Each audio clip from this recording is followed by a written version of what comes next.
At this 2016 conference, the opening talk was given by a prominent Austrian evolutionary biologist, not an American talk show host.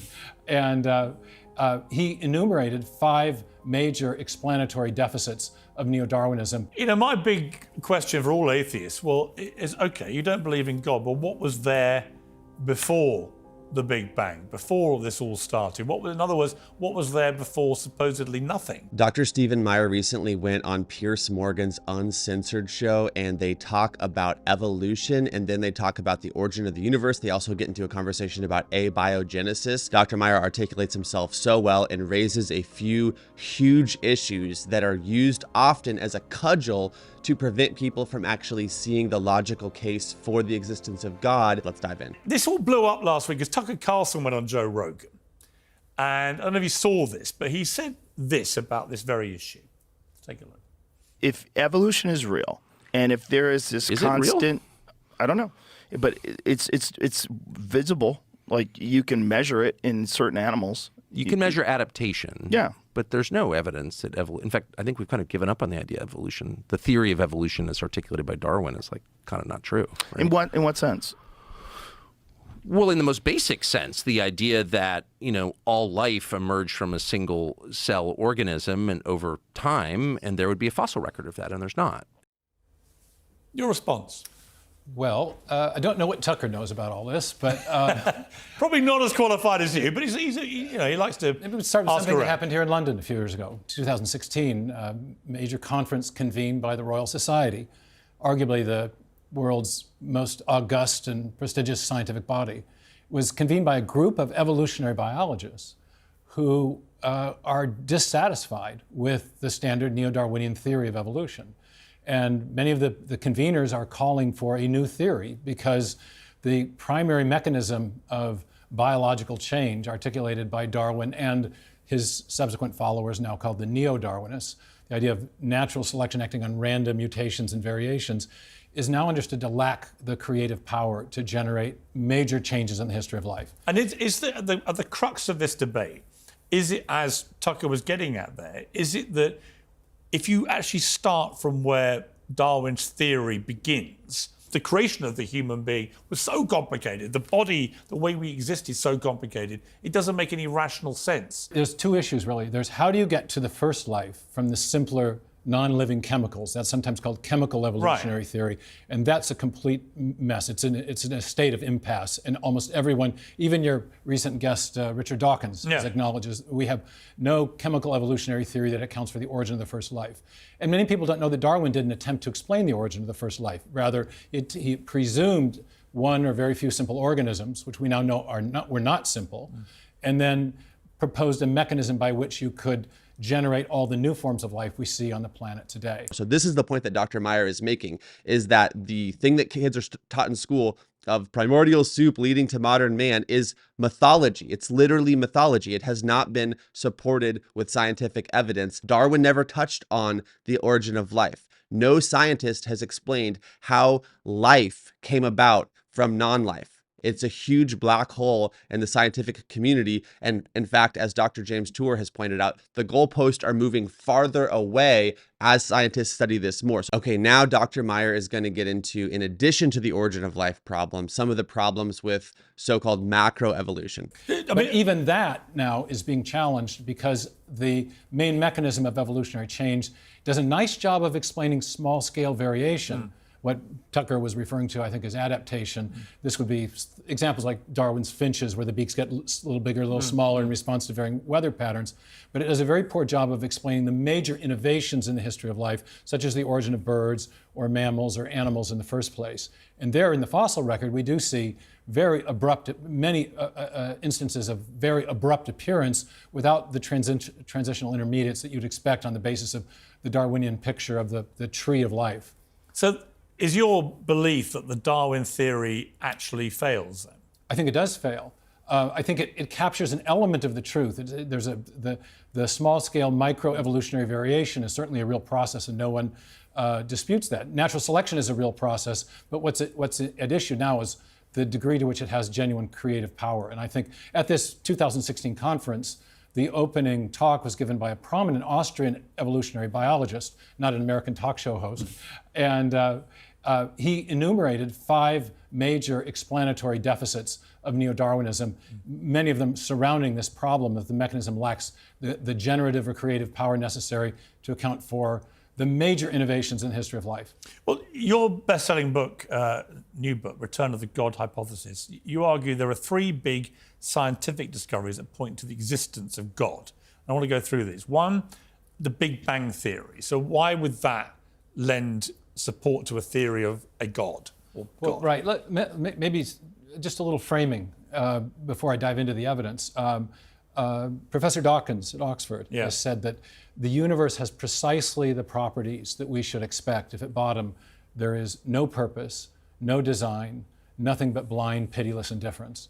And though I'm on the opposite side of this science v. God issue with the good professor, I think he does a marvelous job of framing key issues. And this is one of those great framing quotations.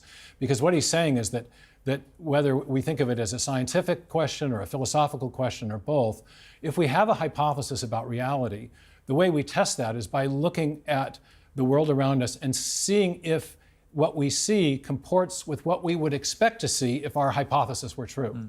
And his hypothesis is that of blind, pitiless indifference, which is a shorthand way of saying that everything came about by strictly undirected material processes. And what the materialists expected coming into the early 20th century was evidence of an eternal, self-existent universe, one that had been here for an infinitely long time and therefore did not need an external creator. What in fact the astrophysicists, the cosmologists, the astronomers found was evidence of a universe that had a definite beginning, and therefore one that could not have created itself, because before the matter of the universe came into existence, there was no matter there to do the causing. And so the picture of the universe that has emerged starting from the 1920s all the way to the present, both from observational astronomy and from theoretical physics, is a universe that had a definite beginning and therefore requires some sort of external creator or cause. Again, let me just very briefly highlight this point because it is so crucial. The more that science has understood the origin of the universe, the more clear it has become that the universe is not eternal into the past, but in fact had a definite beginning at a particular point in time. This idea of the singularity, that the universe itself had a beginning, that space-time is a continuum. Space, time, and matter all began, and that raises a very significant philosophical question, because in order for it to be a scientific question, it has to be observable. How do you observe the beginning of the universe? No one will ever be able to. This is not repeatable. This is not observable. This is all looking back into the past history of the universe to make what then becomes a philosophical assessment about, well, if the universe began, then what began it, or how did it begin? Dawkins is obviously one of the world's most famous atheists. Are you a believer in God yourself? I do believe in God, yes. Okay, so let's play a clip from Dawkins on this show. So why is it not possible that there is a superior being, power, which many people believe in different ways? It's possible there are different fairies types at the of bottom God. of the garden. I mean, all sorts of things are possible. you can't deny that. Well, except I've never seen fairies at the end of the garden, have you? No, you've never seen God either. No, but you don't know for sure that either doesn't exist. No, I don't know that fairies don't exist. Fairies may well, there may be leprechauns, for all I know. You know, my big question for all atheists, well, is, okay, you don't believe in God, but what was there before the Big Bang, before this all started? In other words, what was there before supposedly nothing? What is nothing? Nothing to me seems to be a totally incongruous word. What is nothingness? And if you can't explain it, to me, and I believe in God, but to me, it suggests there must be a power bigger than the human mind at the start of all this that was able to comprehend what may have happened, because we can't. Right. Dawkins wants to portray theistic belief as if it's equivalent to belief in fairies, and he'll concede that, well, it's possible. But I think there's a stronger argument for the theistic case. And that is that when scientists and philosophers reason from evidence, they typically use a method of reasoning that has a technical name. It's called inferring to the best explanation, where the best explanation is one where you're invoking a cause which has the kind of powers that would be required to explain the phenomenon of interest. And you correctly pointed out in your conversation with him that when you get back to that what physicists often call the singularity, the point where matter, space, time, and energy begin to exist. The materialist is really up against a huge conundrum, because prior to the origin of matter, there is no matter to do the causing. That's what we mean by the origin of matter, that's where it starts. Right. And so if you want to invoke a cause which is sufficient to explain the origin of matter, you can't invoke matter. It's in principle, the materialistic explanations are in principle insufficient. So you need to invoke something which is external to the material universe and is not bounded by time and space as well. And that starts to paint a picture of the kind of cause you would need that has the sort of attributes that traditional theists have traditionally associated with God.